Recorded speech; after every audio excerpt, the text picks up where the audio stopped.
Hello, this is the video demo of the Visual Contract Builder, which is the tool of the Visual Contract language. As you can see, this tool is an Eclipse plugin. The video demo that I'm going to show to you is based on the VCL model of the Secure Simple Bank case study. Here to the left, I've got the model and all its packages. If I go inside one package, I can see its diagrams, such as a package diagram, a structural diagram, a behavior diagram, and assertion diagrams and contract diagrams.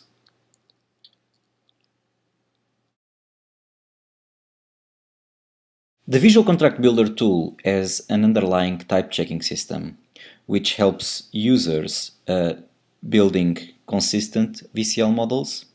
So whenever there is an error, the type checker tells me about it and the user is notified of the error.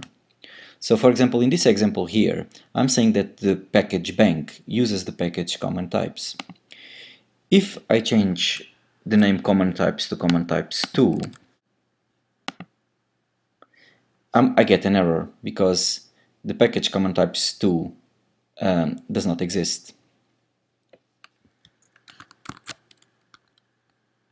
The same happens when I use, if I try to use sets defined in other packages. So in this case here I'm using the set name defined in common types. If I change the name of this set from name to name2, I will get an error saying to me that that identifier is unknown in the package common types. The type checking facility is very useful when one is building assertion and contract diagrams. So in here, for instance, I've got balance greater or equal than 0. If I change the value 0 from 0 to savings, I'm going to get an error because the operator greater or equal expects an integer and I'm providing a term of another type. So if I change back, the error goes away. This can be very useful when one is building complex constraints. So for example, if in this one here, so in this operator, if I change the operator from domain restriction, which expects a set of customers, to a range restriction, I will get an error. And the error tells me basically that this operator is getting a set that is not according to the type of the relation holds that I've got here. So if I change back, the error goes away. VCL has been designed with a mechanism of packages to separate and articulate concerns, and this enables the decomposition of a problem into large chunks, basically, that are meaningful and that can be processed on their own. Here I have got a model of the Secure Simple Bank case study, which is made of many concerns. Basically, there is the concern of banking, and then there are some security concerns. So here the package bank represents precisely that. It isolates the security concern, and so it talks about customers, accounts, how much money there is in each account, and then in terms of operations, I've got things like to deposit and withdraw money from an account. Another package that I have is authentication, and this isolates the authentication concern.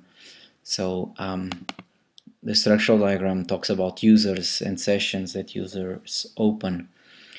And then in the operations, I've got operations to log in and log out.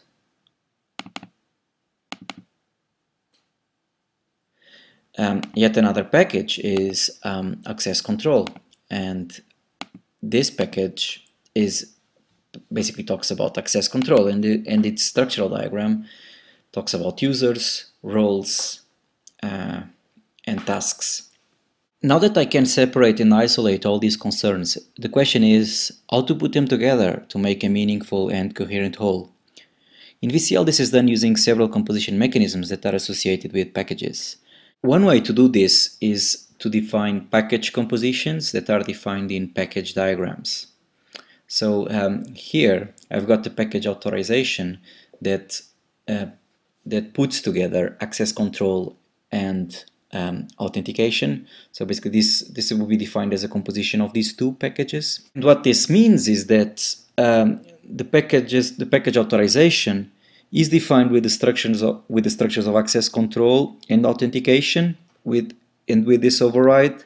Basically, this means that the structural diagrams of these two packages are joined in authorization. Type checking can help me in getting these compositions right. So, for instance, here, if I delete this arrow here, the type checker will issue an error saying that there is a set user defined in more than one package, and there is no and I don't say how this same set is related in these different packages. So if I put the error with the overrides, then the error goes away. So, and again, if I put a non-existing set, if I put user2, I again get an error. Once I have defined a composition, I can then define things that are specific to the composite. Here in authorization, I will define an operation that will tell me if a particular user is logged in, so it has been authenticated and has the right permissions to execute the task. So this is an extra operation that I had here in authorization, which basically puts together the operation user is logged in from authentication and user has the permission to execute the task from access control. The previous form of composition puts together structures that are defined in structural diagrams. I also need a way of composing behavior. And here, for instance, I've got the SecBank package, which represents the overall system. And this puts together three packages: Bank with GI, which is the package bank with an interface for composition; Sec4Bank, which is authorization customized for the purpose of this system; and transaction switch to turn transactions on and off. Now I need to be able to relate the operations that are defined in these packages. And this is defined in the package's behavior diagram. And here I am saying several things. I am saying that this integral box that I've got here, I'm saying that all the packages defined in transaction switch and Sec4Bank are to use integrally in the context of this package, except with some exceptions, okay, that I am not making available. Then the merge says that the operation init of Sec4Bank is to be merged with the operation init of transaction switch. And finally, I've got a join composition to say that all operations of bank with GI are to be inserted an extra contract. So this is an aspect-oriented like composition. So and this extra contract specifies an extra pre and post condition. Basically, I'm here specifying an extra precondition. I require that in order to execute those operations that are inside the box, I need the user that is executing those operations to be logged in and to have the permissions to execute the task.